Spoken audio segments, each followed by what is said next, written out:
अस्सलाम वालेकुम दोस्तों ड्रामा सीरियल शेयर की नेक्स्ट एपिसोड में आप सब नाजरीन देखेंगे कि यहाँ पर फाइनली आखिरकार यहाँ पर जो ताज बीबी थी उसकी फाइनली शादी हो ही गई। वो जो अब तक कंवारी बैठी थी और अपने भाइयों को ये बात बार बार वो ताना दे कर के उनको तकलीफ़ पहुंचानी थी। अपने पापा को भी यही कहती थी कि मैंने तुम्हारी इज़्ज़त का लाज रखा है, अगर तुम्हारी इज़्ज़त का लाज ना रखती तो मैं भी किसी के साथ भाग जाती, लेकिन मैंने आपकी इज़्ज़त का लाज रखा, मैं यहाँ पर रही, मैंने अब तक शादी नहीं की।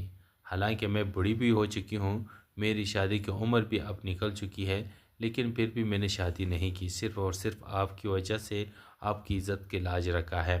आपकी बेटियों की तरह बेगैरत नहीं थी जिन्होंने दूसरों की बेटी को भगा कर के यहाँ लाया, बल्कि दुश्मनों की बेटी को भगा कर के ले आया।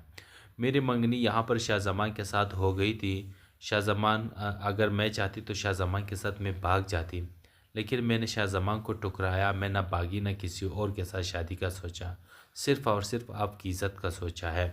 और वो काका साहब को भी खरी खरी सुनाते हैं, क्योंकि काका साहब ने अपनी तमाम तर जायदाद अपने एक इकलौते पोते के नाम कर दिए थे। अब यहाँ पर ताज बीबी उनके साथ लड़ती झगड़ती है कि मेरे नाम का कुछ नहीं, आपने मेरा नाम एक कौड़ी भी नहीं की, मैंने आपकी इज़्ज़त का लाज रखा, मैंने अब तक शादी नहीं की, तो आपने सिर्फ़ और सिर्फ मुझे घर तक भी नहीं दिया, मुझे एक हाथ तक ज़मीन भी नहीं दिया, कुछ भी नहीं दिया, सारा कुछ इस पोते के लिए।